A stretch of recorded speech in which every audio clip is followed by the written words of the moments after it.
దేవుని పరిశుద్ధ నామానికి స్తోత్రాలు. మరొకసారి మీ అందరికీ యేసుక్రీస్తు నామములో నా హృదయపూర్వకమైన వందనాలు. అందరికీ వందనాలండి. దేవుని మహాకృప చేత ఈ దినం ఈ విధంగా దేవుని సన్నిధిని మనం అందరం కూడా సమకూర్చబడి ఆరాధించుటకు దేవుడు ఎంతగానో కృప చూపించాడు. ప్రియమైన దేవుని బిడ్డలారా, లోకంలో మనుష్యులు భయంకరమైన పరిస్థితుల్లో నశించిపోతున్నారు. ఎక్కడ చూసినా సమాధానం లేదు, నెమ్మది లేదు, అల్లర్లు. దేశంలో కానీ ప్రపంచంలో కానీ ఎక్కడ చూసినా కూడా శాంతి లేదు. మత కలహాలు ఒక దిక్కు, జాతి వివక్ష ఒక దిక్కు, దేశంలో అసమానతలు ఒక దిక్కు, కులాల వ్యవస్థ ఒక దిక్కు, దేశంలో ఆర్థిక పరిస్థితులను బట్టి జరిగే అల్లర్లు ఒక దిక్కు, చట్టాలను బట్టి జరిగే అల్లర్లు ఒక దిక్కు. ఎటు చూసినా కూడా సమాధానం లేదు, నెమ్మది లేదు, క్షేమం లేదు. ఇవన్నీ కూడా ప్రభువైన యేసుక్రీస్తు రాకడని చూపిస్తున్నాయి. స్తోత్రం, హల్లెలూయా. ప్రభువైన యేసుక్రీస్తు రాకడని చూపిస్తున్నాయి. ఇవన్నీ కూడా ప్రభు చిత్తం అయితే వచ్చే ఆదివారము కొన్ని ప్రాముఖ్యమైన విషయాలు చెబుతాను, యేసుక్రీస్తు రాకడకు సంబంధించినవి. ఎందుకంటే ఇప్పుడు సమయం లేదు కాబట్టి ఆ టాపిక్లోకి వెళ్ళట్లేదు నేను. స్తోత్రం, హల్లెలూయా. ఒక మాట మీ అందరి ముందు నుంచి ప్రార్థన చేస్తాను. చదవండి కీర్తనల గ్రంథము 35వ అధ్యాయము 27వ వాక్యం. Songs 35 verses 27. కీర్తనల గ్రంథము 35వ అధ్యాయము 27వ వాక్యం చదవండి.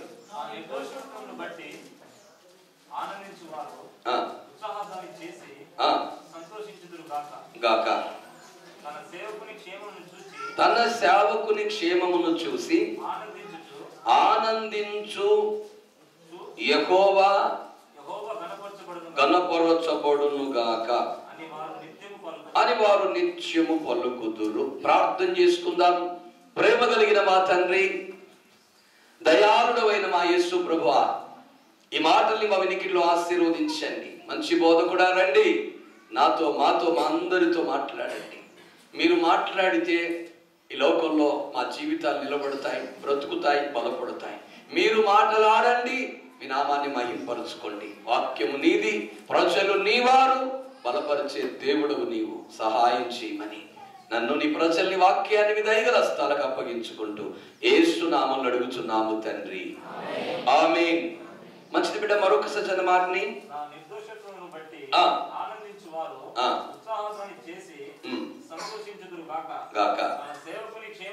ఈ మాట మీరు బాగా గమనించారు. తన సేవకుని క్షేమమును చూసి ఆనందించు యెహోవా గణపరచబడును గాక. చక్కగా ప్రభువును స్తుతించండి గట్టిగా.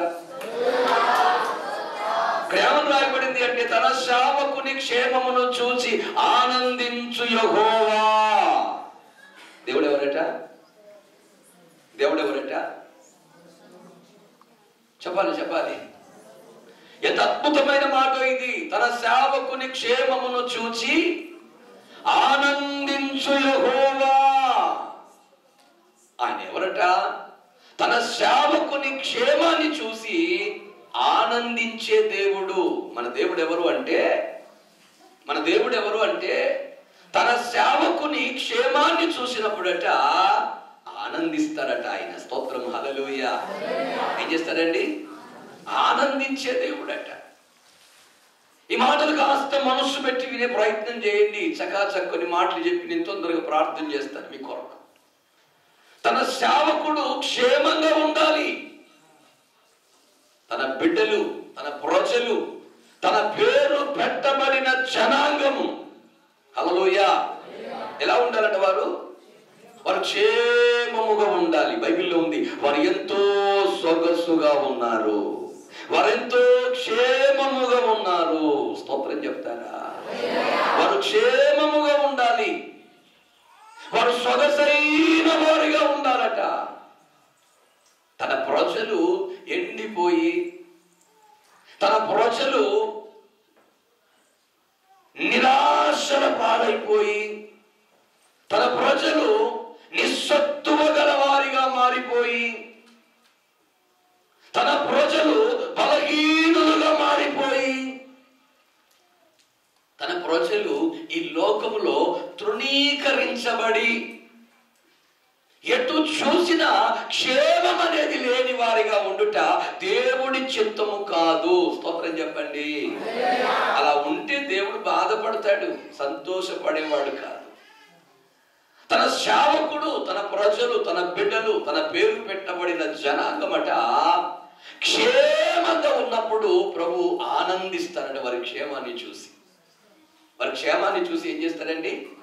ఒక దినం యేసుక్రీస్తు ప్రభువుల వారు తన శిష్యులను సువార్త నిమిత్తమై పంపినప్పుడు వారు వెళ్ళి అనేక ప్రాంతాల్లో సువార్తను ప్రకటించి దయ్యాలను వెళ్ళగొట్టి రోగులను స్వస్థపరిచి తిరిగి ప్రభు దగ్గరికి వచ్చి ప్రభుతో చెబుతున్నాడు, ప్రభువా నీ నామముల మాకు దయ్యములు లోబడుచున్నవి, నీ నామములో మాకు రోగాలు కూడా లోబడుచున్నాయి అని చెప్పినప్పుడు ప్రభు చాలా ఆనందించాడట. బైబిల్లో ఉంది అక్కడ. ప్రభు ఏం చేశాడు? ఆ సమయంలో చాలా ఆనందించాడు. అంటే వారు ఒక అధికారం కలిగిన వారిగా వెళ్ళి దయ్యాలను వెళ్ళగొట్టినప్పుడు, రోగులను స్వస్థపరిచినప్పుడు, సువార్త ప్రకటించినప్పుడు వారి క్షేమాన్ని చూసి దేవుడు ఏం చేస్తున్నాడు అక్కడ? చెప్పండి. మీకు ఎందుకు దయాలు లోబడుతున్నాయనడా? లేదు, ఆనందిస్తున్నాడు. శభాష్, నేను ఇదే కోరుకుంటుంది మీ లోపల. మీరు ఇలాగే ఉండాలి. మీరు ఎప్పుడు దయ్యాలను వెళ్ళగొడుతూ, ఎప్పుడు రోగాలను స్వస్థపరుస్తూ, ఎప్పుడు సాతాను రాజ్యాన్ని పొడగొడుతూ, చీకటి రాజ్యాన్ని కూలద్రోస్తూ, ఇదిగో నా నిమిత్తమై నా కొరకు బ్రతుకువారిగా ఉండాలి అని చెప్పి వారిని బట్టి దేవుడు ఆనందించినట్లుగా ఉంది అక్కడ. స్తోత్రం. హల్లెలూయా, హల్లెలూయా. పిల్లరా, ఈ లోకములో నీ క్షేమము దేవుడికి కావాలి. ఏం కావాలి? ఏం కావాలి దేవుడికి? నీ క్షేమము కావాలి.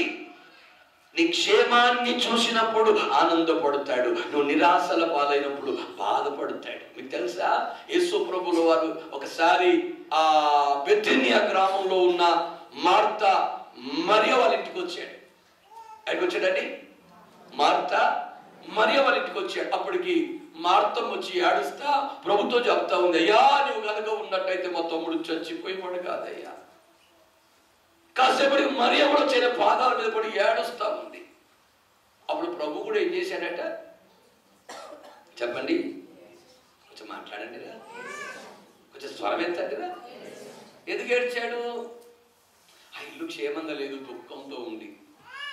చాలా నిరాశలో ఉన్నారు, నిస్పృహలో ఉన్నారు, బాధలో ఉన్నారు, వేదనలో ఉన్నారు, శోధనలో ఉన్నారు. తమ్ముడు చచ్చిపోయాడు, సమాధి చేయబడ్డాడు. ఏది చూసిన నిరాశ, నిస్పృహలు ఉన్నాయి. జీవితంలో అంత సంతోషం లేదు, నెమ్మది లేదు. దాన్ని బట్టి వారు దుఃఖపడతా ఉంటే ప్రభు సంతోషపడలా. ప్రభు కూడా ఏం చేశాడు? అక్కడ దుఃఖపడ్డాడని రాయబడింది. ఆయన కూడా కన్నీళ్లు విడిచాడని రాయబడింది. చూడండి, దేవుడు మనం సంతోషంగా ఉంటే సంతోషంగా ఉంటాడు. మనం బాధపడుతూ ఉంటే సంతోషించేవాడు కాదు. స్తోత్రం చెప్పండి. హల్లెలూయా. ఒక వ్యక్తి బాధపడుతూ ఉంటే సంతోషించామనుకో దాన్ని ఏమంటారండి? పైశాచిక ఆనందం. హల్లెలూయా. ఆ వ్యక్తి నుండి సైకో అంటారు. స్తోత్రం చెప్పండి. వేరే వాళ్ళు బాధపడతా ఉంటే, దుఃఖపడతా ఉంటే, ఏడుస్తా ఉంటే వీడికి ఎక్కలేని సంతోషం. హల్లెలూయా. ఎక్కలేని ఆనందం. మన దేవుడు అలాంటి దేవుడు కానందుకు మనం ఒకసారి రెండు చేతులు ఎత్తి స్తోత్రం చెల్లిద్దాం ఆయనకి. మనం బాధపడతా ఉంటే, నలిగిపోతా ఉంటే, నిరాశ పడతా ఉంటే, ఓడిపోతా ఉంటే, కలవరపడతా ఉంటే, దుఃఖపడతా ఉంటే, మనం అనేక శ్రమల మధ్య కొట్టమిట్టాడుతూ ఉంటే మనల్ని చూసి ఆనందించేవాడు కాదు. మన శ్రమలలో నుండి మనల్ని విడిపించాలి అనుకునేవాడు ఆయన. హల్లెలూయా. మన కష్టాల్లో నుండి మనల్ని విడిపించాలి అనుకునేవాడు ఆయన. అంతేగాని ఆనందపడేవాడు కాదండి. హల్లెలూయా. మనం అప్పుల పాలై దేవునికి ఏదో చేయాలి. మొన్న ప్రార్థన పెడితే ఆమె ఆరాటపడుతూ ఉంది. నాకు ఈ విషయం తెలిసి నన్నానమ్మా, వచ్చి మంచి నీళ్ళు మీ ఇంట్లో ఉన్నాయా అని అడిగితే ఉన్నాయ్యా అన్నది. అవి అమ్మా, నీకు దీవెన ఉంటుంది, నీ ఇంటికి వస్తాను, ప్రార్థన చేస్తాను, ప్రార్థన పెడతాను. నువ్వు ఆరాటపడి ప్రయాసపడి అప్పు చేసి మాకు భోజనం పెట్టొద్దు, ఏ పెద్ద పండుగ చేయొద్దు, ఏ సమస్య నీ నెత్తి మీద ఎత్తుకోకు తల్లి అని చెప్పాడు. స్తోత్రం. హల్లెలూయా. అంటే ఏదో దేవుడు అలా చేస్తే సంతోషపడతాడా? చాలా మంది చూడండి, అప్పు చేసైనా పండుగ చేస్తారు, ఆ అప్పు తీర్చలేక బాధపడతారు తర్వాత. మన దేవుడు అలాంటి దేవుడు కాదండి. తనకేదో మీరు చేయాలని కోరుకునేవాడు కాదు. మీరు అప్పుల పాలవ్వాలని, మీరు సమస్యల పాలవ్వాలని, మీరు కష్టాల పాలవ్వాలని, మీరు నష్టాల పాలవ్వాలని, మీరు ఇబ్బందుల పాలవ్వాలని కోరుకునే దేవుడు కాదు ఆయన. ఆయన ఎప్పుడు కూడా మన క్షేమమును కోరుకుంటాడట. ఏంటండి? మన క్షేమమును కోరుకుంటాడు. మనం క్షేమంగా ఉంటే ఆయనకి ఎంత ఆనందమో, మనం క్షేమంగా ఉంటే ఆయనకి ఎంత సంతోషమో. ఇంకో మాట చూపిస్తాను మీకు. ఇర్మియా గ్రంథం 33వ అధ్యాయము 9వ వాక్యం చదవండి త్వరగా. ఇర్మియా చాప్టర్ 33 వర్సెస్ 9 త్వరగా. వారు నాకు విరోధంగా చేసిన పూజలందరి ఎదుట వారు నాకు ఇష్టమైన పేరుగాను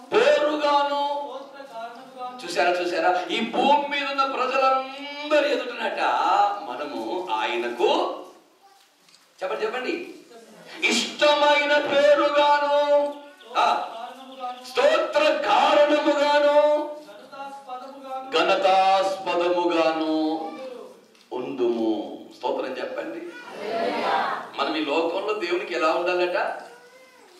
ఇష్టమైన పేరుగా, స్తోత్ర కారణముగా, ఘనతాస్పదముగా ఉండాలట. ఘనతాస్పదముగా. స్తోత్రం చెప్పండి. మనల్ని చూసినప్పుడు ప్రభువును ఘనపరచాలి ప్రజలు. మనల్ని చూసినప్పుడు దేవుణ్ణి ఘనపరచాలి ప్రజలు. స్తోత్రం చెప్పండి. కనుక ప్రభు ఏం చేస్తున్నాడు? చదువు ఇంకా కింద. అలాగే అది నీకెందుకు ఉపకారం చేస్తాడు దేవుడు? నువ్వు ఘనతాస్పదముగా ఉండాలి, స్తోత్ర కారణముగా ఉండాలి, ఆయనకి ఇష్టమైన పేరుగా ప్రకటించబడాలి లోకంలో. కాబట్టి దేవుడు ఏం చేస్తాడు నీకంటే సకలమైన ఉపకారములను విని. చూసారా నేను వారికి కలుగజేయు సమస్త క్షేమమును బట్టి, సమస్తమైన మేలును బట్టి. స్తోత్రం చెప్పండి గట్టిగా. మనకు మేలు చేస్తా ఉంటే, మనకు క్షేమాన్ని ఇస్తా ఉంటే సమస్త ప్రజలట వారి దేవుడు వారితో ఉన్నాడు అని చెప్పుకుంటారట. హల్లెలూయా.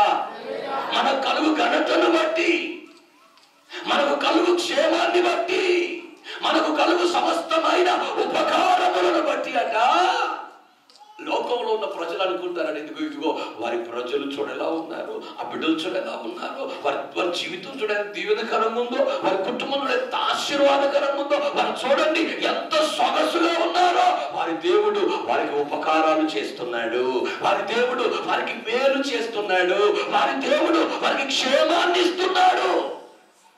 వారి దేవుడు వారికి ఏమి ఇస్తున్నాడట? క్షేమాన్ని. బిడ్డలారా, మన క్షేమాన్ని దేవుడు కోరుకుంటున్నాడు అంటే అది మామూలు విషయం కాదు. కానీ ఒక మాట చెప్తున్నా, ఎంతవరకు ఆ క్షేమాన్ని మనం మన జీవితంలో అనుభవిస్తున్నాం ఈరోజు? దేవుడు ఆశపడుతున్నాడు, నా నామానికి ఘనతగా స్తోత్ర కారణంగా ఉండాలి మీరు, ఘనతాస్పదముగా ఉండాలి మీరు. వీరికి నేను ఉపకారాలు చేస్తాను, మేళ్లను చేస్తాను, క్షేమాన్ని ఇస్తాను అని చెప్పి. సరే, మేలు పొందుతున్నావా, ఉపకారం పొందుతున్నావా, క్షేమాన్ని పొందుతున్నావా? పొందిన నీవు ఎంతవరకు ప్రభువును మహిమపరిచే బిడ్డగా ఉంటున్నావు? హల్లెలూయా. మనకు మాటలో చెప్పాలంటే ఆ క్షేమము ఎంతవరకు నీ జీవితంలో నిలిచి ఉంటుంది? నువ్వు క్షేమం ఉంటే ఆనందపడతాడే, నీ క్షేమం కాస్త తొలగిపోతే బాధపడతాడే. మరి ఎందుకు నీ జీవితంలో క్షేమము లేకుండా పోతుంది? బైబిల్లో యోబు ఏమంటాడు తెలుసా? ఒక సాక్ష్యం చెప్తా ఉంటాడు తన జీవితంలో. ఒక మాట చదవండి. ఎక్కడ ఉంటుందన్నమాట? యోబు గ్రంథం 9వ అధ్యాయం 20వ వాక్యం.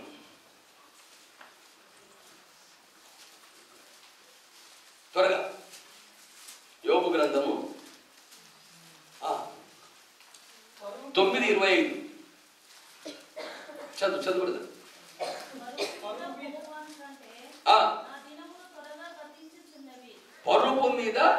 పరుగు మీద అంటారు. పరుగు కాదు, పరుగు మీద పోవు వాని కంటే నా దినములు త్వరగా గతిస్తున్నాయి, క్షేమము లేకయే. అది ఆయన సాక్ష్యం. పరుగు మీద వెళ్తున్నవాడు ఎంత స్పీడ్గా వెళ్తాడో నా దినములు అంత స్పీడ్గా వెళ్ళిపోతున్నాయి. ఈరోజు ఉంది, ఈరోజు ఎలా గడిచిపోతుందో అర్థమవుతుంది కానీ తొందరగా గడిచిపోతుంది అంతే. స్తోత్రం, హల్లెలూయా. పరుగున గడిచిపోతున్నాయి. కానీ నా జీవితాన్ని చూసినప్పుడు అసలు క్షేమమే ఉందంట, లేదంట.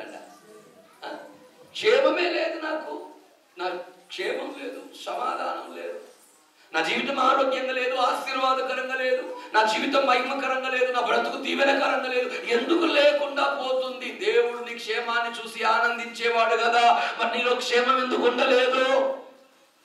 దేవుడు నీ క్షేమాన్ని చూసి ఆనందించేవాడైతే, సమస్త క్షేమాన్ని కలుగజేయు దేవుడే కనుక అయితే ఆ క్షేమము నీలో ఉండాలి. మరి ఎందుకు నీ క్షేమము నీకు దూరం అవుతా ఉంది? ఈరోజు టకాటక 2 మాటలు చెప్పి ముగించేస్తాను. నేను చాలా జాగ్రత్తగా వింటూ ప్రయత్నం చేయండి. చదవండి. ద్వితీయోపదేశకాండం 4వ అధ్యాయం 40వ వాక్యం. త్వరగా చదవాలి. ద్వితీయోపదేశకాండం 4వ అధ్యాయం 40వ వాక్యం. ఫాస్ట్గా. ఇంత టైం తీసుకుంటే ఎట్లా చెప్పండి?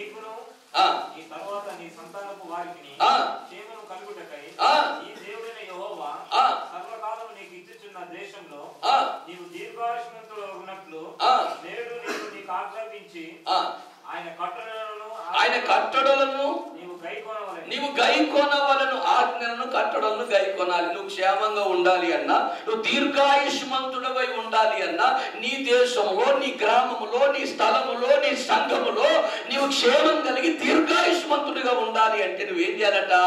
ఆయన కట్టడలను, ఆయన ఆజ్ఞలను గైకొనవలెను. ఏం చేయాలండి? ఆయన కట్టడలను, ఆయన ఆజ్ఞలను ఏం చేయాలట?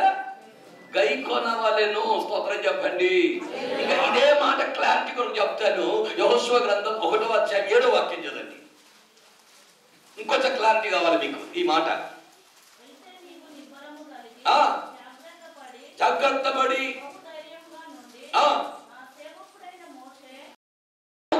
మోషే నీకు ఆజ్ఞాపించిన ధర్మశాస్త్రం అంతటి చొప్పున, వినండి, ధర్మశాస్త్రం అంతటి చొప్పున చేయాలి. నీవు నడుస్తున్నటువంటి ప్రతి మార్గములో చక్కగా ప్రవర్తించున్నట్లు నీవు దాని ధర్మశాస్త్రం నుండి కుడికి గాని ఎడమకు గాని తొలగకూడదు. స్తోత్రం చెప్పండి. నీవు ఆయన ఆజ్ఞల్ని, ఆయన కట్టడల్ని గైకొనాలి. నీవు ఆ ధర్మశాస్త్రం ప్రకారంగా నీ జీవితంలో కొనసాగుతూ ఉన్న క్రమములో నువ్వు కొడికి గాని ఎడమకు గాని ఏం చేయకూడదు? తొలగిపోకూడదట. అంటే నువ్వు ధర్మశాస్త్రములో నడుస్తూ చక్కగా ప్రవర్తించాలి నీ జీవితం అంతా. అప్పుడు నీ క్షేమం అంటే బైబిల్ చెప్తుంది ఒక నది వలె ప్రవహిస్తుందట ఈ లోకంలో. అప్పుడు నీ క్షేమం ఎలా ఉంటుందట? ఒక నది ప్రవహించినట్టుగా ప్రవహిస్తుంది నీ జీవితంలో క్షేమం అనేది. నది ప్రవహించినట్లుగా. ఎప్పుడది?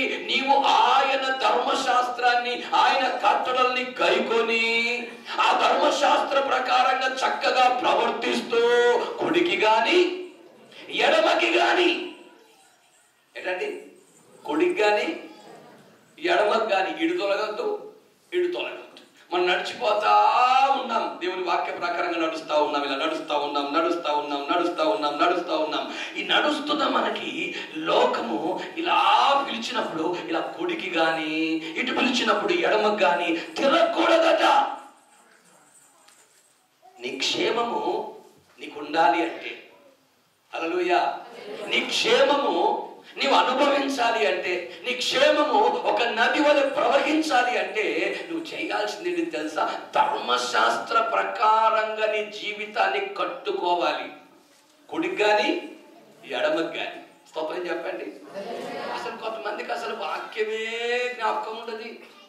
ఇక్కడ వింటారు, విడిచిపెడతారు, బయటికి వెనక మామూలు అన్ని జనుల మాదిరి నడుస్తారు, అన్ని జనులాగానే మాట్లాడతారు, అన్ని జనులాగానే ప్రవర్తిస్తారు, అన్ని జనులాగానే తిరుగుతారు, అన్ని జనులాగానే చేస్తారు జీవితం అంతా.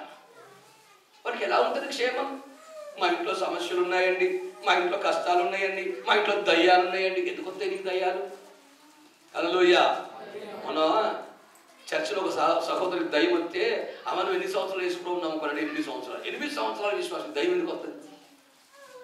8 సంవత్సరాల విశ్వాసివి, నీకు దయ్యం ఎందుకు వచ్చింది? నువ్వు 8 సంవత్సరాలు కదా ప్రభుని నమ్ముకొని. నీ లోపలికి దయ్యం ఎందుకు వచ్చింది? దయ్యం రావడానికి కారణం ఏంటి? సాతాను రావడానికి కారణం ఏంటిది? ఒక మాట చెప్పండి. సౌలులోకి దయ్యం వచ్చిందా రాలేదా? కారణం ఏంటిది? సౌలు మీదికి దయ్యం వచ్చిందా రాలేదా? దురాత్మ వచ్చి సౌలు వెరపించిందా లేదా? దయ్యం రావడానికి కారణం ఏంటి చెప్పండి? అవిధేయత, విషపు చూపు. స్తోత్రం చెప్పండి. ఏంటిదంటే ఆయన లోపల ఉంది అవిధేయత, విషపు చూపు. ఆ అవిధేయతను బట్టి, లోపలలోని ఆ మనస్తత్వాన్ని బట్టి దేవుడు ఎక్కడో గార్ధబొమ్మలను వెతక వెళ్ళిన వారిని ఇశ్రాయేలుకు రాజును చేసి, సింహాసనం ఇచ్చి, రాజ్యాన్ని ఇచ్చి, అధికారాన్ని ఇచ్చి, పేరునిచ్చి, ఘనతనిచ్చి, గొప్పవాడిగా చేస్తే ఈ రోజు వాడు ఏం చేశాడట? దేవుడు చెప్పిన ఒక్క మాట వినుటకు తన మనస్సు ఒప్పలా. ఈరోజు దేవుడు నీకు క్షేమాన్ని ఇచ్చాడు, నీ కుటుంబానికి క్షేమాన్ని ఇచ్చాడు. ఎక్కడో దయ్యాలతో తిరుగుతున్న నిన్ను, ఎక్కడో పాడైపోయిన ఆ భయంకరమైన స్థలాల్లో నిన్ను దేవుడు ఏర్పరచుకొని ఎన్నుకొని ఇక్కడికి తీసుకొని వచ్చి, ఇదిగో ఆయన సంఘములో నాటి పరిశుద్ధ జీవితం ఇచ్చి, పవిత్ర జీవితం ఇచ్చి, ఆ దయ్యపు శోధన, చీకటి శోధన, మరణ వేదన, ఆ చీకటి దురాత్మ దయ్యపు కార్యాలు లయపరిచి నిన్ను స్థాపించబడ్డ నీవు, దేవుని సన్నిధిని స్థాపించబడ్డ నీవేం చేస్తున్నావు? నీ ప్రవర్తన ఎలా ఉందే? దేవుడు చెప్పాడు, అమాలేకులను చంపి బాబు, చంపడే, హల్లెలూయా చెయ్యడే. దేవుడు చెప్పిన ఏ పని చక్కగా చేయలే సౌలు. దేవుని ఆజ్ఞల మార్గంలో నడవలా. ఈరోజు నీ జీవితంలో నువ్వే కష్టాలు తెచ్చుకుంటున్నావు, నష్టాలు తెచ్చుకుంటున్నావు, సమస్యలు తెచ్చుకుంటున్నావు. కారణం దేవుని ఆజ్ఞల మార్గంలో నడవక. చక్కగా ప్రవర్తించాలి. కుడికి గాని చెప్పండి, ఎడమ గాని తొలగిపోవద్దట. ఇటు చూడొద్దు, ఇటు చూడొద్దు. ఆజ్ఞల మార్గంలో చక్కగా, దేవుని ఆజ్ఞల మార్గంలో చక్కగా. మీరు ఇంటికి వెళ్ళినాక 19వ కీర్తన బాగా చదవండి. ఇంటికి వెళ్ళి ఇప్పుడు వద్దు, సమయం లేదు ఇప్పుడు మీకు చెప్పడానికి. 19వ కీర్తనలో దేవుని వాక్యాన్ని పాటించి అవలంబించి వాక్య ప్రకారంగా నడిచేవానికి కలుగు దీవెనలు ఉన్నాయట. గొప్ప లాభము అని రాయబడింది లాస్ట్గా. ఏంటంటే అది మీరు వాక్యానుసారంగా ప్రవర్తిస్తే గొప్ప లాభము కలుగుతుందట. ఏ లాభము? నష్టాలు ఉన్నాయి జీవితంలో, కష్టాలు ఉన్నాయి. ఇక క్షేమం దూరం కాదు. దావీదు అంటాడు, కృపాక్షేమములు నా వెంట వచ్చును. మీ వెంట ఏమొస్తాయి రోజు? చెప్పండి చెప్పండి. కృపాక్షేమములు మీ వెంట వస్తా ఉంటాయి. ఇదిగో దీవించబడ్డ బిడ్డలుగా, ఘనపరచబడ్డ బిడ్డలుగా, ఆశీర్వాద కారణముగా, స్తోత్ర కారణముగా, ఘనతాస్పదముగా మీ కుటుంబాలు, మీ జీవితాలు ఈ లోకములో వర్ధిల్లుతూ ఉంటాయి. కనుక వాక్యమే మన కొలమానం. ప్రమాణం ఏంటిదండి? మన కొలమానం ఏంటిది? ప్రమాణం ఏంటిదండి? వాక్యమే. వాక్యానుసారంగా నిన్ను నీవు సరి అయిన రీతిలో కట్టుకున్నట్లయితే నీ క్షేమము నిన్ను విడిచిపెట్టి ఒక్క నిమిషం కూడా దూరం కాదు. ఇది ప్రభు నీకు ఇస్తున్న వాగ్దానం. స్తోత్రం, హల్లెలూయా. ప్రభు నీకు ఇస్తున్న నీ క్షేమం నీకు దూరం కాదు. నువ్వు క్షేమంగా ఉంటావు. ఎంత దీవెనకరంగా ఉంటావు. నష్టాలు ఉన్నాయండి, దేవుని బిడ్డలకు నష్టాలు ఎక్కడియండి? హల్లెలూయా. దేవుని బిడ్డలకు నష్టాలు ఎక్కడియండి? కష్టాలు ఎక్కడియండి? శ్రమలు ఎక్కడియండి? క్రీస్తు నామ నిమిత్తం వచ్చే శ్రమలు వేరు. మళ్ళా వాటి గురించి మాట్లాడతలేదు. దేవుని బిడ్డగా ఉన్న నీవు ఎక్కడున్నా సక్సెస్ అయిపోవాలంతే. అరణ్యంలో ఉన్నా అంతే. నీ జీవితం ఫలభరితంగా ఉండాలి. ఎడారిలో ఉన్న ఉపికే నీటి బుగ్గగా ఉండాలి నీవు. నీకు నష్టం ఎక్కడిది? నీ దేవుడు నీతో నడిచి వస్తూ ఉండగా నీకు నష్టం ఎక్కడిది? హల్లెలూయా. నీ దేవుడు నీతో కలిసి నడుస్తూ ఉండగా నీకెక్కడిది సమస్య? నా దేవుని సన్నిధిని నువ్వు పచ్చని ఒలీవ మొక్క వలె ఎదుగుతూ ఉండాలి. కానీ ఎందుకో మన జీవితాలు అటు ఇటు కొట్టుకుంటున్నాయి. ఇంకా ఆజ్ఞల మార్గంలో చక్కగా నడవాలి, కానీ నడతలేవు అంతే. నువ్వు చక్కగా ఉండవు, నాకు అన్ని చక్కగా ఉండాలనుకుంటావు. చెప్పండి చెప్పండి. నువ్వు చక్కగా ఉండవు, నువ్వు చక్కగా ఉండవు. అంత వంకర టింకర. నీకు మాత్రం అన్ని చక్కగా ఉండాలనుకుంటావు. ఉంటే ఉంటాయా చెప్పండి, ఉంటాయా చెప్పండి. ప్రభు ఏమన్నాడు యేసుకేతు, నువ్వు చక్కగా నిలవబడన్నాడు. ఏమంటండి, నరపుత్రుడా నువ్వు చక్కగా నిలవబడు. నువ్వు చక్కగా నిలబడవు. నీకు అన్ని ఆలోచనలు, ఈ ఆలోచనలు, ఇటు మనసు పోతుంది, అటు మనసు పోతుంది, అటు వెళ్ళిపోతావు, ఇటు వెళ్ళిపోతావు. ఒక మంచి మాట చెప్తున్నా, దేవుని ఆజ్ఞల మార్గంలో పరుగెత్తగలిగిన మనస్సు రావాలి మనకు. ఏ మనసు రావాలి? భక్తుడు అంటాడు, నీవు నా హృదయాన్ని తెరవండి, నేను నీ ఆజ్ఞల మార్గంలో పరుగెత్తుతా అంటాడు. ఆజ్ఞల మార్గంలో జీవించాలి, దేవుని మాటకు సంపూర్ణ విధేయత చూపాలి. నిశ్చయముగా దేవుడు మీకు క్షేమమును విస్తరింపచేయునుగాక. రెండో మాట చెప్తా దానియేలు గ్రంథం 4వ అధ్యాయం 27వ వాక్యం త్వరగా చదవాలి. దానియేలు గ్రంథం 4వ అధ్యాయం 27వ వాక్యం. రెండో మాట చెప్తా, త్వరగా పరుగెత్తండి.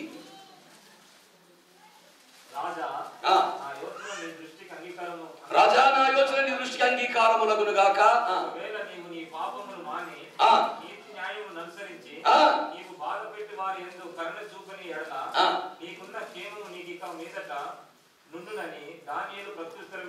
సరిపోద్ది. ఈ సంఘటన మీకు చెప్పి నేను ముందుకు తీసుకెళ్తా. ఈ సంఘటన ఏంటంటే దానియేలు కలబడ్డది, క్షమించండి, నెబుకద్నెజరు అనే రాజుకు కలబడ్డది. నెబుకద్నెజరు అనే రాజుకి ఏం పడ్డదండి? ఓ కలబడ్డది. వీడు మంచిగా పడుకున్నాడు, రాజు కదా. రాజు పడుకునేటువంటి ఆ గది ఎంత బాగుంటుందండి, మంచి రత్న కంబళ్ళు, తివాచీలు, అందమైనటువంటి ఆ చక్కటి, అందులోకి పోగానే నిద్ర వస్తుంది అంతే. ఇట్లా గాని అంత బాగా ఏర్పాట్లు ఉంటాయండి రాజుగారి గదిలో. మనం పడక గది అని స్తోత్రం చెప్పండి. ఏంటిదా గది? పడక గది. మంచిగా పడుకున్నాడు, చక్కగా నిద్ర వచ్చింది. హల్లెలూయా. పడుకున్నాడా, ఏమో చేసింది? నిద్ర వచ్చింది. అర్ధరాత్రి. ఎప్పుడట అర్ధరాత్రి ఉలిక్కిపడి లేచి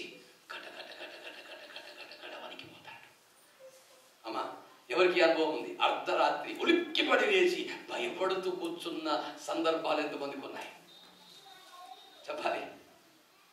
ఎంతమందికి ఉన్నాయి ఇలాంటి పరిస్థితులు? హల్లెలూయా.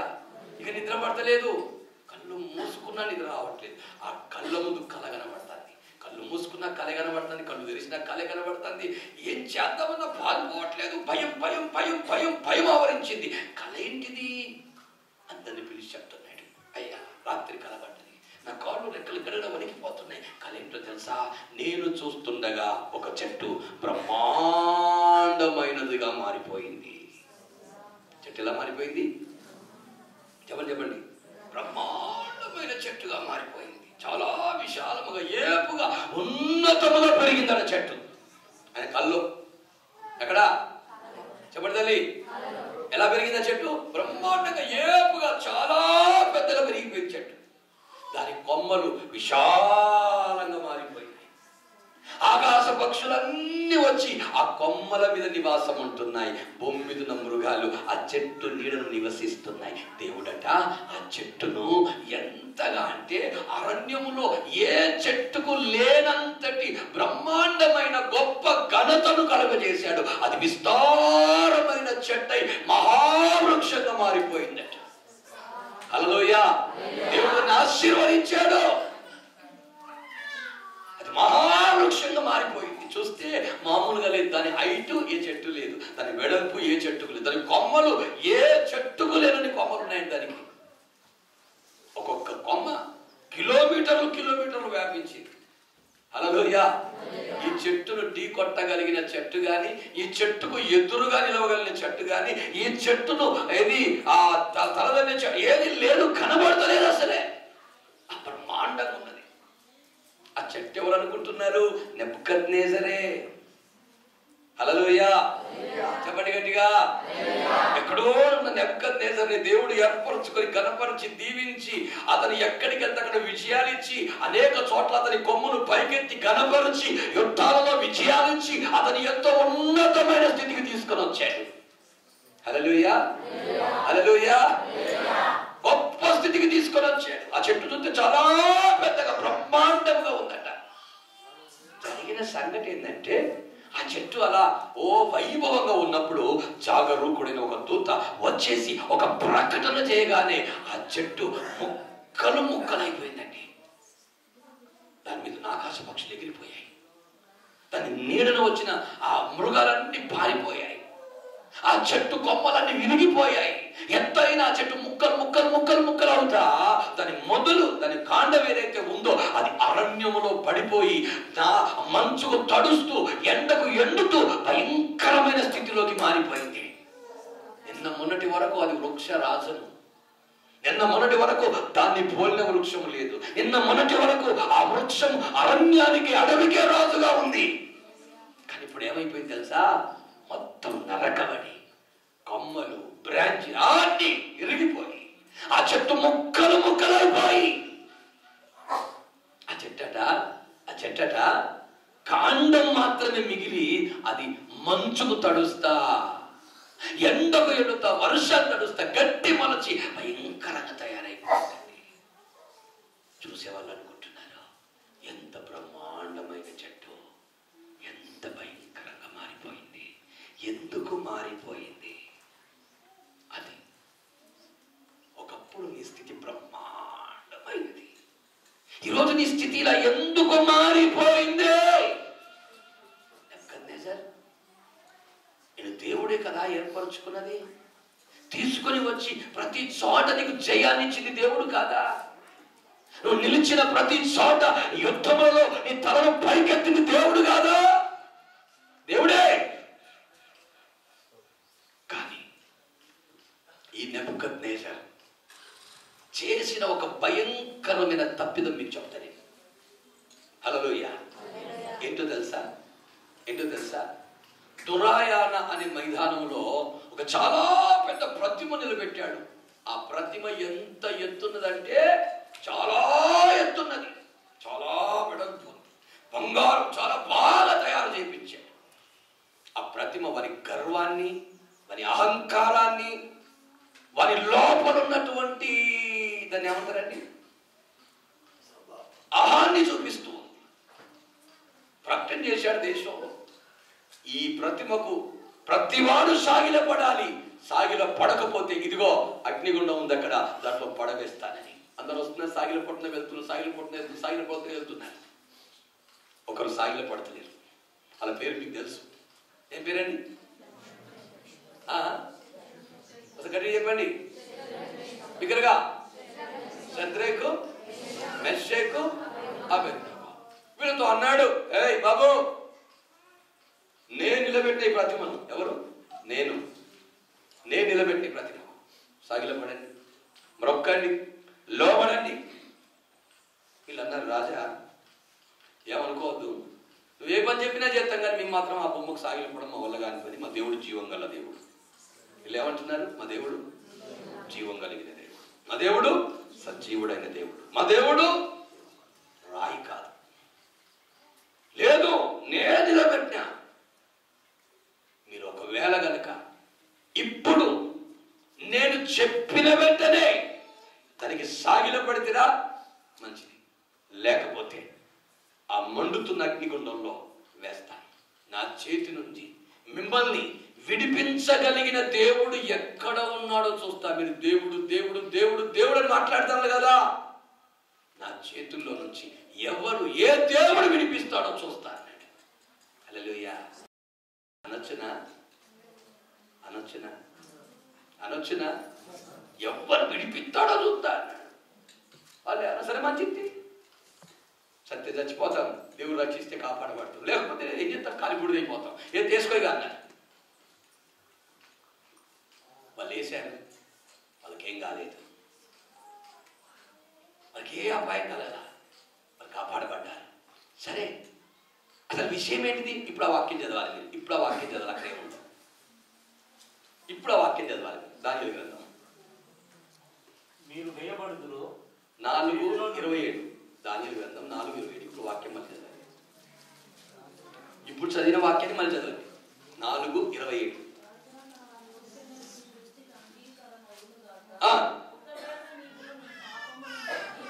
ఒకవేళ నీవు నీ పాపములు మాని అది అసలు సంగతి. ఈయన ఏం చేశాడు? దేవుని ప్రజలను బాధ పెట్టాడు. అది హల్లెలూయా. ఎందుకు వీరి బ్రహ్మాండమైన ఘనత నీచ స్థితికి దిగజారిపోయింది అనుకుంటున్నారు? ఎందుకు వీని కలిగినటువంటి ఆ వైభవం అంతా ఒక్క రోజులో కూలిపోయిందంటారు? అడవి మేసే గడ్డి అడవిలో గడ్డి మేసే పశువులాగా మారిపోయి గడ్డి మేస్తున్నాడు నెబుకద్నెజర్ రాజు వెళ్ళి. ఎందుకట? అక్కడ రాయబడింది ఈయన ఏం చేశాడు? కొందరిని నువ్వు బాధ పెట్టు వారిని కరుణించిన ఎడల అన్నాడు అక్కడ. స్తోత్రం చెప్పండి. ఇతడు బాధ పెట్టాడు తన సేవకులను, తన బిడ్డలని. దయచేసి ఒక మాట చెప్తుంది మీ అందరికీ, పొరపాటున కలదు. ఏ పరిస్థితుల్లో కూడా దేవుని బిడ్డల్ని కానీ దేవుని సేవకుల్ని కానీ బాధ పెట్టే ప్రయత్నం చేయకండి. మీ క్షేమం మిమ్మల్ని విడిచిపెట్టి వెళ్ళిపోండి. హల్లెలూయా. కలలో కూడా అది ఏ పరిస్థితిలోనైనా చూడు, శద్రక్ మేషక్ అబేద్నెగోలను బాధ పెట్టాడు, అగ్నిగుండంలో వేస్తానన్నాడు, భయపెట్టాడు, బలాన్ని చూపిస్తా, నా శక్తిని చూపిస్తా, నేనేంటో చూపిస్తా అన్నాడు. ఇప్పుడు దేవుడు ఏంటో చూపించింది వీనికి. హల్లెలూయా. వాడు తనేంటో చూపిస్తారని చూపించిండు. ఏం చూపించిండు? అగ్నిగుండాన్ని చూపించిండు. ఏం జరిగింది అక్కడ? అగ్నిగుండంలో ఏం జరిగింది అక్కడ? కాలిపోయిందా? బూడిదయ్యారా? చచ్చిపోయారా? చచ్చిపోతారా తన ప్రజలు? దేవుని బిడ్డలు చచ్చిపోతారా? నెబుకద్నెజర్ లాంటి 100 మంది రానిగాక దేవుడు సజీవుడు మన పక్షాన ఉన్నాడు. స్తోత్రం చెప్పండి. అగ్నిగుండం 7 అంతలు కాదు, 77 అంతలు ఎక్కువ చేయనిగాక మన దేవుడు సజీవుడు. మన దేవుడు ఎవరు? భయపడాల్సిన అవసరం లేదు. మనల్ని బాధ పెట్టేవారిని స్వమాంసం తినిపిస్తాడు. వారికి మామూలుగా మట్టి బుక్కిస్తాడు. Praise the lord. హల్లెలూయా. ఏమైంది? ఇప్పుడు మొత్తం నేల రాలిపోయింది. చెట్టు నెబుకద్నెజర్ ఘనత ఏమైందో, పేరేమైందో, ఖ్యాతి ఏమైందో, ఆ స్థితి ఏమైందో. అడవిలో గడ్డి మేస్తున్నాడు, పశువు మేసినట్టుగా. ఈకలు వచ్చేసి అంత గందరగోళంగా ఉన్నాడు, ఏం అర్థమైతే లేదు. అప్పుడు ఆ వాక్కు వచ్చి ఏమంటుంది? నువ్వు మహోన్నతుడైన దేవుణ్ణి మహిమపరచాలి. నువ్వు ఎవరినైతే కీడు చేశావు, ఎవరినైతే బాధ పెట్టావో వారికి ఏం చేయి? వారిని కరుణించు. బాధ పెట్టే వారిని ఏం చేయి? కరుణించు. దయచేసి నేను పదే మళ్ళీ చెప్తున్నా మీ అందరికీ, ఎవరిని బాధ పెట్టిన వారిని ఏం చేయండి? వెంటనే వెళ్ళి కనికరించండి, కరుణించండి. వారి మీద దయ చూపండి, జాలిపడండి, వారి మీద ప్రేమ చూపండి, వారి మీద. హల్లెలూయా. అప్పుడు మీ క్షేమం మీకు మరలా వస్తుంది. అప్పుడు మీ కుటుంబాలు వర్ధిల్లుతాయి, మీ జీవితాలు వర్ధిల్లుతాయి, మీ బ్రతుకులు వర్ధిల్లుతాయి. మీరు తలపెట్టిన ప్రతి కార్యములు దేవుడు మీ పక్షాన ఉండి మీకు జయమును దయచేస్తాడు. స్తోత్రం చెప్పండి. మీరు ఎక్కడికి వెళ్ళినా, ఎక్కడ తిరిగినా మీ వెంట కృపా క్షేమాలు వస్తాయి. మీ క్షేమము నదిలాగా ప్రవహిస్తుంది. నెబుకద్నెజర్ ఇలా మారిపోవడానికి కారణం, నువ్వు ఎవరిని బాధ పెట్టావో జ్ఞాపకం చేసుకో. వారికి క్షేమాన్ని కలుగజేయక, వారిని కరుణించిక, వారి పట్ల దయ చూపిక. ఈరోజు దేవుని సంగమా, దేవునితో మాట్లాడుతూ ఉన్నాడు. నీ క్షేమం నదిలాగా ప్రవహించాలి లోకంలో. నిన్ను చూసిన వారు అనాలి, వారు ఎంత సొగసుగా ఉన్నారు. హల్లెలూయా. నేను చూసిన వారు చెప్పాలి, వారు ఎంత సొగసుగా ఉన్నారు, వారెంత క్షేమముగా ఉన్నారు. నాకు అనిపిస్తుంది, రాత్రి మగలు 1, 2, 3, 4 తెల్లవారుజామున 6 గంటలకు ఇంటికి వచ్చిన రోజులు ఉన్నాయి. నాకు రాత్రి కంటి మీద రెప్ప వేయకుండా ప్రయాణం చేసిన రోజులు ఉన్నాయి నాకు. హల్లెలూయా. అయినా క్షేమంగా ఉన్నాను. ఎన్ని భయంకరమైన సంఘటనలు రోడ్ల మీద చూస్తున్నాను ప్రతిరోజు. ఎంత భయంకరమైన రోడ్ల మీద ప్రతిరోజు. ఈ క్షేమానికి కారణం ఏంటో తెలుసా?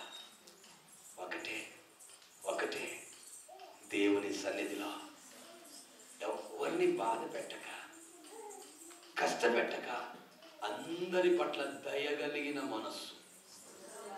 హల్లెలూయా. ఏ మనసు అండి? నెబుకద్నెజరుకు ఉందా?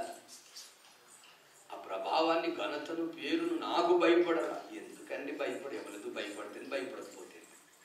హల్లెలూయా. ఈ దేనికంటే ఏం సంపాదించాడు? గడ్డి మేసే పశువై తిరుగుతున్నాడు. అలా దయచేసి పెట్టారా, మన క్షేమం నదిలాగా ప్రవహించాలి. లాస్ట్ ఒక్కటే ఒక మాట చెప్తా. చాలా మాటలు చెప్పాలి కానీ మీరు ఫాస్ట్గా వెళ్ళిపోతా, టైం చాలా తక్కువ ఉంది నాకు.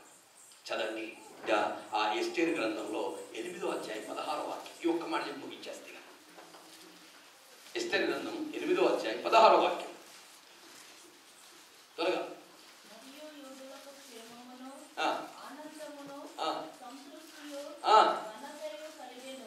యూదులకు ఏం కలిగిందట?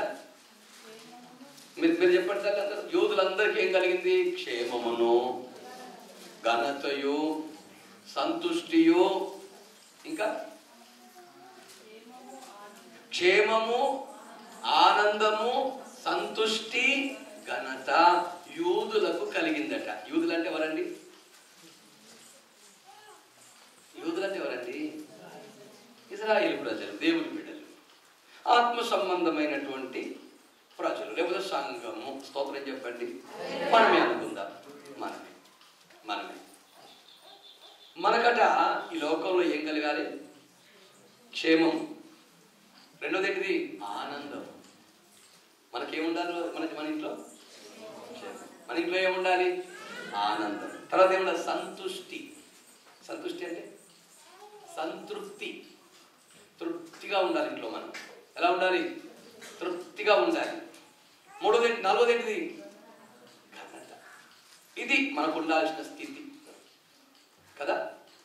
క్షేమం ఉండాలి, ఆనందం ఉండాలి, సంతృష్టి ఉండాలి, ఘనత ఉండాలి. మరి యూదులకు ఉంది అక్కడ. యూదులకు ఏమైంది? ఉంది. యూదులకు ఉంది. యూదులు అలా ఉన్నారట. యూదులు ఆ విధంగా జీవిస్తున్నారట. అక్కడ వారికి అలా కలిగిందట. స్తోత్రం చెప్పండి. వారికి కలగడానికి కారణం ఏంటి? ఒకసారి వెనక్కి తిరిగి చూస్తే యూదుల మీద భయంకరమైన కుట్రలు జరిగాయి అక్కడ. ఏం కుట్రండి? ఒకే ఒక్క దినమున యూదా జాతి ఆ దేశములో ఎక్కడా లేకుండా చంపబడుటకు ఒక ఆజ్ఞ బయలుదేరింది. దేని కొరకు? చంపబడుటకు ఒక ఆజ్ఞ బయలుదేరింది. ఏం చేయటకండి? రెడీ ఉందా? Amen. Praise the lord. Hallelujah. ఏం చేయటకండి? చంపబడుటకు ఒక ఆజ్ఞ బయలుదేరింది. ఆ ఆజ్ఞను బట్టి యూదులు కలవరపడుతున్నారు. వారికి ఆనందం లేదు, సంతోషం లేదు, సంతుష్టి లేదు, క్షేమం లేదు. ఉందారండి వారికి? ఎక్కడ వారక్కడ గడగడ గడగడ గడగడ వణికిపోతున్నారట. స్తోత్రం. హల్లెలూయా. భయపడిపోతున్నారు. ఏంటి మాకు ఈ పరిస్థితి? ఏంటి మా జీవితం? ఏంటి మా సమస్య? ఒకే ఒక దినమున మా జాతి యావత్తు నిర్మూలమగుటయ్యా. ఎంత దౌర్భాగ్యపు స్థితి ఇది! అయ్యో, ఈ ఆజ్ఞ ఎలా మార్చబడాలి అనుకుంటున్నారు. హల్లెలూయా. ఎవరికి రాని కష్టం, ఎవరికి రాని బాధ, ఎవరికి రాని శ్రమ, ఎవరికి రాని భయంకరమైన పరిస్థితి వచ్చిందని వారికి ఈ ఆజ్ఞ ఎప్పుడైతే జారీ చెయ్యబడిందన్న మాట మొర్దెకై విన్నాడో, ఎస్తేరు విందో, వారు ఏం చేశారు తెలుసా? 3 దినములు. ఎన్ని రోజులు? 3 days. 3 రోజులు ఉపవాస్య ప్రార్థనలు ప్రకటించేశారు. యూదులుగా పిలువబడుతున్న ప్రతి ఒక్కరూ సమాజ మందిరములోకి వచ్చి 3 రోజులు అన్నపానములు మాని ఉపవాస్యం ఉండ ప్రారంభించారు. ఈ జీవితంలో క్షేమం లేదు అని నువ్వు బాధపడుతున్నావు కదా, సమాధానం లేదు అని బాధపడుతున్నావు కదా, సంతుష్టి లేదు అని బాధపడుతున్నావు కదా, నీ జీవితం అంతా కూడా అసలు ఈ భయంకర కలవరాల మధ్య కొనసాగుతున్న బాధపడుతున్నావు కదా. ఒక మంచి మాట, నేను ప్రోత్సహించే మాట ప్రభుతో మాట్లాడుతున్నాడు. రా, దేవుని మందిరంలోకి వచ్చి 3 రోజులు అన్నపానములు మాని ఉపవాసం ఉండు. దేవుడు ఏం చేస్తాడో చూడు. 3 రోజులండి. ఎన్ని రోజులు? 3 days అన్నపానాలు మాని ఉపవాస్యం ఉండి గోనె పట్ట కట్టుకొని లేవలే, మోకాళ్ళ మీద పడ్డారా, ఇక లేవలేదు అసలే. మంచినీళ్ళకు లేవలా, భోజనానికి లేవలా, రాత్రి ప్రార్థనే పొగలు ప్రార్థనే, రాత్రి ప్రార్థనే పొగలు ప్రార్థనే, 3 రోజులు మానక ఏకదాటిగా చేస్తూనే ఉన్నారు ప్రార్థన. స్తోత్రం చెప్పండి. 3 రోజులు స్తోత్రం చెప్పండి. బిడలారా ఒక అద్భుతమైన మంచి ప్రవచనాత్మకమైన మాట ఈరోజు దేవునితో మాట్లాడుతున్నాడు. నీ క్షేమము నది వలె ప్రవహించాలి అంటే, నీ కుటుంబము నీ జీవితం సంతృష్టి కలిగి క్షేమము కలిగి ఇదిగో ఆ ఆనందము కలిగి నడవాలి అంటే, నీకు ఘనత రావాలి అంటే ఏమీ లేదు. దేవుని సన్నిధికి రా, నీ పరిస్థితులు మొత్తం మార్చబడబోతున్నాయి. మోకరించి ఉపవాసం ఉండు, ప్రార్థన చేయి. ప్రార్థన నీ జీవితాన్ని విప్లవాత్మకంగా మారుస్తుంది. ఆమె చెప్పండి గట్టిగా.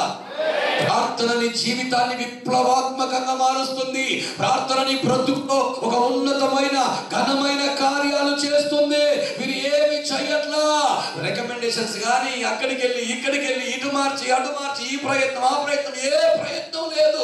ఒకటే సర్వాధికారి అయిన దేవుడు, సమస్తాన్ని మార్చగలిగిన వాడు ఆయనే. మా ప్రార్థన ఆలకించాలి అని మోకరించారు, ఉపవాసం ఉన్నారు, కన్నీళ్లు విడిచారు, గోడ బట్ట కట్టారు. అంతే 3 రోజులు ప్రార్థన జరుగుతా ఉంది. అక్కడ రాజుకు నిద్ర పట్టట్లేదు. ఇక్కడ స్తోత్రం చెప్పండి. అక్కడ ప్రార్థన జరుగుతుంది, ఇక్కడ ఏమైతే లేదు రాజుకు. దానియేలు సింహాసనంలో ప్రార్థన చేస్తాడు, రాజుకి ఏం పట్టారు? రాత్రి నిద్రపోతాడు రాజు. నాట్యం ఉందా, సంతోషం ఉందా? అంతే. దానియేలు సింహాసనంలో ప్రార్థన చేస్తే రాజు ఏం చేయలేకపోతున్నాడు. తెల్లవారుతుండగా పరుగెత్తుకొని వచ్చి జీవంగల దేవుని సేవకుడు అయిన దానియేలు, నిత్యము సేవిస్తున్న దేవుడు ఈయన రక్షించగలిగేదా అంటున్నాడు వచ్చేసి. పెట్టారా? బాగా వినండి. ప్రార్థన పరిస్థితుల్ని మొత్తం మార్చేస్తుంది. నువ్వు నమ్మగలిగితే, నీకు విశ్వాసం ఉంటే, నువ్వు దేవుని మీద ఆధారపడగలిగిన బిడ్డలే అయితే, ప్రార్థన పరిస్థితుల్ని మొత్తం మార్చేస్తాయి. నీ పరిస్థితులు మొత్తం మార్చేస్తాయి. అంతే. 3 దినములు అన్న పానములు మాని యూదులందరూ యూదులందరూ ఉపవాస్యం ఉండి చేతులెత్తి గోనె పట్ట కట్టి కన్నీళ్లతో ప్రార్థన చేస్తా ఉంటే, రాజు నిద్ర పట్టక సమాచార గ్రంథాన్ని తెప్పించుకొని చదువుతా ఉంటే, రాజు మీద కుట్ర చేసిన 2 కుట్ర బయలుపరచబడింది. ఆ కుట్రను రాజుకు తెలియజేసింది ఎవరు అంటే మొర్దెకై. ఈ మొర్దెకైకి మనం ఏమైనా చేసామంటే ఏం చేయలేదని చెప్పి పక్కన ఉన్న వాళ్ళు త్వరగా పిలవండి. పిలిచారు. ఈ ఆమాను వచ్చాడు అక్కడికి. ఎవరు? మంత్రి. ఆమాను అడిగాడు, ఇదిగో రాజు ఒక వ్యక్తి గణపరచాలనుకుంటున్నాడు, ఏ విధంగా గణపరచాలి? అప్పుడు అన్నాడు, రాజు గుర్రం ఎక్కించాలి, రాజు వస్త్రాలు. రాజు దగ్గర ఉన్న గనులలో ఒకడు రాజు గణపరచను ఉద్దేశించడానికి ఇలాగ జరుగున అని ప్రకటించాలి అన్నాడు. వెంటనే ఇవన్నీ మొదటి చేయమన్నాడు. వెంటనే ఇవన్నీ ఏం చేయమన్నాడు? ఏ హామానైతే మొర్దెకైని చంపుదామని ఉరిపోయి తయారు చేసింది, అదే హామాను ఇప్పుడు గుర్రం మీద ఎక్కించి రాజవస్త్రాలు ధరింపజేసి ఆ గుర్రాన్ని పట్టుకొని ముందు నడుస్తా, రాజు గణపరచను ఉద్దేశించు వాడికి ఇలాగ జరుగునహో అని ప్రకటిస్తున్నాడు. హల్లెలూయా. ఏం జరిగింది ప్రార్థనలో? ప్రార్థనలో ఏం జరిగిందండి? ఆ 3 దినముల ప్రార్థన దేశ చట్టాలను కదిలించడం ప్రారంభించింది. బిడ్డలారా, ఏ హామాను యూదులకు కీడు చేయాలనుకున్నాడో వాడు తయారు చేసిన ఉరికొయ్య మీద వాడే ఎక్కాడు. వాడు వేలాడుతున్నాడు. యూదులకు ఇదిగో క్షేమము కలిగింది, ఆనందము కలిగింది, సంతుష్టి కలిగింది. వారు ఘనత పొందారు అక్కడ. స్తోత్రం చెప్పండి. యూదులందరూ కూడా ఒకరింటికి ఒక బహుమానాలు పంపుకుంటున్నారట. వారు పండుగ చేసుకుంటున్నారట. స్తోత్రం చెప్పండి. 3 దినముల ఉపవాస్యం వారి జీవితాలను ఒక అద్భుతమైన క్షేమములోనికి నడిపించగలిగితే, నిన్ను నడిపించలేదా? ఈరోజు ప్రభు నీతో మాట్లాడుతున్నాడు. నిన్ను నడిపించలేదా? నీ కుటుంబాన్ని నడిపించలేదా? ప్రార్థన చేయకనే నీ క్షేమం నీకు దూరం అయిపోతా ఉంది. హల్లెలూయా. సంగమా, ప్రార్థన చేయకనే ప్రార్థన చెయ్యకయే నీ క్షేమము నీకు దూరం అవుతా ఉంది. నీ క్షేమము నీకు దూరం కాకూడదు అంటే నువ్వు ప్రార్థన చేయాలి. పరిస్థితులు ఎంత దారుణంగా ఉండి విపరీతంగా ఉండని నా ప్రభు నీ పక్షాన్ని నిలబడి గొప్ప కార్యాలు చేయను గాక. మోకాళ్ళ మీదకి రండి, శక్యమైతే నిలబడండి, చాలాసేపు కూర్చున్నా నిలబడండి. ఒక అద్భుత